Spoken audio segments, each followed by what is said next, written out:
बिस्मिल्लाहिर्रहमानिर्रहीम। अस्सलामु अलैकुम। उम्मीद करता हूँ आप सब खैरियत से होंगे। आप सब के लिए दुआ गो हूँ कि अल्लाह पाक आप सब को अपने हिफ्ज़ व अमान में रखे। इंतहाई अहम और हसास तरीन मौजू पर आज गुफ्तगू करते हैं। ये दुनिया चंद दिन की दुनिया है, आर्जी दुनिया है, इसने ख़त्म होना है और हमने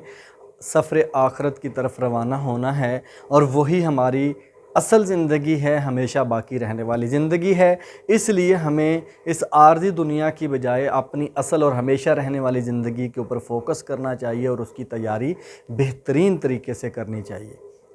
हमारे सामने बहुत बड़ी तादाद में ऐसे लोग मौजूद हैं ये दुनिया छोड़कर जा चुके हैं और बहुत सारों को हमने अपने हाथों से दफनाया, बहुत सारों के तजहीज़ व तकफ़ीन में हमने ख़ुद से हिस्सा लिया। इन सारी चीज़ों को देख कर हमारा यकीन मज़ीद मज़बूत होना चाहिए कि वाकई हमने भी इस दुनिया को छोड़कर चले जाना है। उसके बाद इसी चीज़ के रिलेटेड जिस पे आज हम बात करेंगे कि जब कोई इंसान फ़ौत होता है तो उसके लवाहिकीन के साथ उनके गम में शरीक होने के लिए बहुत बड़ी तादाद लोगों की उनके घर तशरीफ़ लाती है। रिश्तेदार, दोस्त अहबाब, करीब वाले भी, दूर वाले भी, और फिर मज़ीद आगे उनकी रिश्तेदारियां जो होती हैं, तल्लक़दारियाँ होती हैं, यानी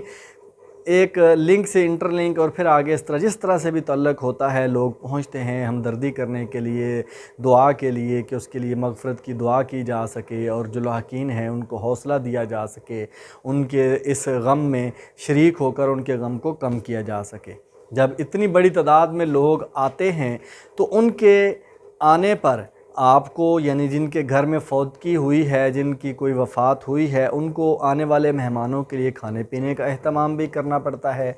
एक तो उसको इस लेवल पे नहीं लेके जाना चाहिए कि इतना ज़्यादा ख़र्चा हो जाए कि लवाहिकीन के ऊपर बहुत ज़्यादा बोझ पड़ जाए।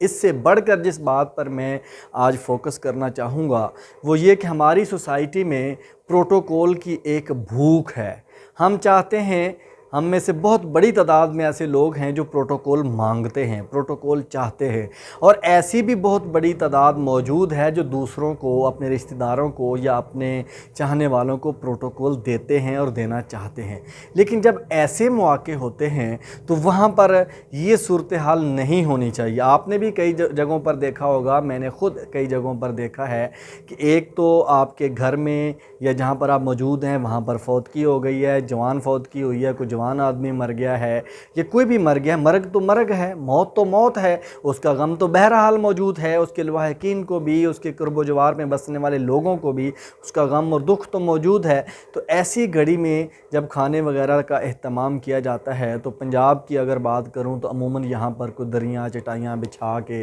जो पहले दिन दूसरे दिन जो मेहमान आए होते हैं उनको बिठा के, औरतों को अलहदा बिठाया जाता है, मर्दों को अलहदा बिठाया जाता है और फिर उनको खाना खिलाया जाता है, उनके सामने अच्छे तरीके से रख दिया जाता है और वो खाना खा के फिर आगे अपने मामलात में मसरूफ़ हो जाते हैं। जिन्होंने रात रहना हो वो रुक जाते हैं, जिन्होंने जाना हो वो चले जाते हैं, सफ़र पर चले जाते हैं। लेकिन ऐसे में कुछ लोग ऐसे होते हैं जो चाह रहे होते हैं कि वो उन आम लोगों की सफ़ में बैठकर खाना ना खाएं, उनको अलहदा बिठाया जाए, उनको अलहदा सोफ़ों पर बिठाकर, बड़ी आलीशान कुर्सियों पर बिठाकर बड़े ही प्रोटोकॉल के साथ जो है उनको खाना दिया जाए। कुछ लोग ऐसा चाह रहे होते हैं कि उनके साथ ऐसा सलूक किया जाए, और कुछ लोग ऐसे भी होते हैं जो ये चाह रहे होते हैं कि उनके जो रिश्तेदार, दोस्त अहबाब आए हैं उनको बड़े शाहाना प्रोटोकॉल के साथ खाना खिलाया जाए, उनको अलग बिठा के खाना खिलाया जाए। देखिए, अगर कोई शादी ब्याह का मौका है या कोई और खुशी का मौका है तो आपके घर में लोग आए हैं, तब अगर आप ऐसा करते हैं तो किसी हद तक ये काबिल कबूल है, किसी हद तक काबिल कबूल है, मुकम्मल तौर पर नहीं,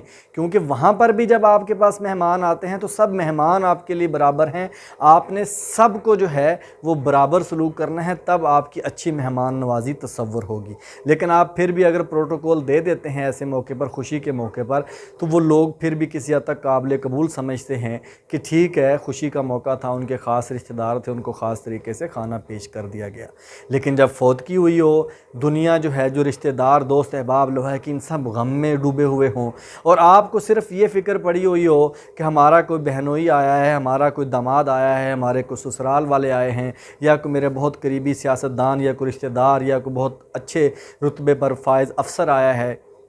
तो हमने उसको बड़े प्रोटोकॉल से खाना पेश करना है, अलहदा बिठाना है, सोफ़ों पर बिठाना है, हमने उसको बड़े ही अच्छे अच्छे डिशेस जो होते हैं बर्तन उनमें डाल के हमने खाना पेश करना है। और दो बंदे फिर ऊपर ऐसे हाथ बांध के खड़े करने हैं कि और चीज़ तो नहीं चाहिए, और चीज़ तो नहीं चाहिए। तो ये चीज़ जो है हमारी सोसाइटी में अखलाकी लिहाज से भी किसी सूरत भी काबिल कबूल नहीं है। फिर ऐसा जब कर लेते हैं उसके बाद क्या होता है कि वो जो आस-पास लोग मौजूद हैं कुछ जो हैं वो चुप कर जाते हैं, कुछ बातें करना शुरू कर देते हैं। एक तो वो फौतगी का मौका है और वो गम में डूबे हुए लोग जो हैं उनको सहारा देने की बजाय बहुत सारे लोग इसी के ऊपर शुरू हो जाते हैं, इसी चीज़ को डिस्कशन शुरू कर देते हैं, इसी के ऊपर बात करना शुरू कर देते हैं। और फिर बाद में आपस में जो है वो दूरियां भी बढ़ना शुरू हो जाती हैं, बदगुमानियाँ शुरू हो जाती हैं। तो खुदारा इस चीज़ से बाज़ रहिए। इससे बाज़ रहने का आसान तरीका ये है, नंबर 1 तो पहले उन लोगों से गुजारिश करूँगा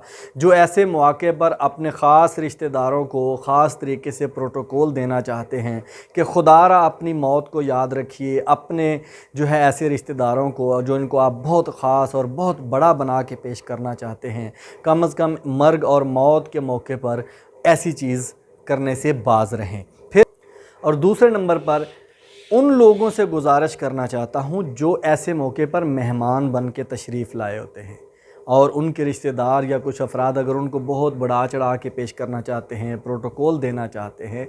तो खुदारा आप एक कदम आगे बढ़िए और आप इस चीज़ से उनको मना कीजिए और बताइए कि ये ऐसा मौका नहीं है कि हमें ऐसे लेवल पे प्रोटोकॉल दिया जाए या हम ऐसा प्रोटोकॉल नहीं लेना चाहते, ये मौका नहीं है। एक कदम आगे बढ़िए और इस चीज़ से इनकार कीजिए और जहाँ पर दूसरे मेहमान जो बैठे हैं उनके साथ बैठ के खाना खा लीजिए, या जो है वो जिस तरह दूसरे लोगों को डील किया जा रहा है उसी सफ़ में आप खड़े हो जाइए, आप इनकार कर दीजिए। इंशाल्लाह ऐसा करने से खुदा की ज़ात इस दुनिया में भी और आखिरत में भी आपके साथ भलाइयों का मामला कर देगा। देखिए, अगर प्रोटोकॉल देने वाले बाज नहीं आ रहे तो प्रोटोकॉल लेने वाले इनकार कर दीजिए, और अगर जो प्रोटोकॉल लेने वाले हैं वो बाज नहीं आ रहे तो प्रोटोकॉल देने वाले जो हैं वो एक कदम पीछे ले लें, एक कदम पीछे हट जाएं और वो इस चीज़ से इनकार कर दें।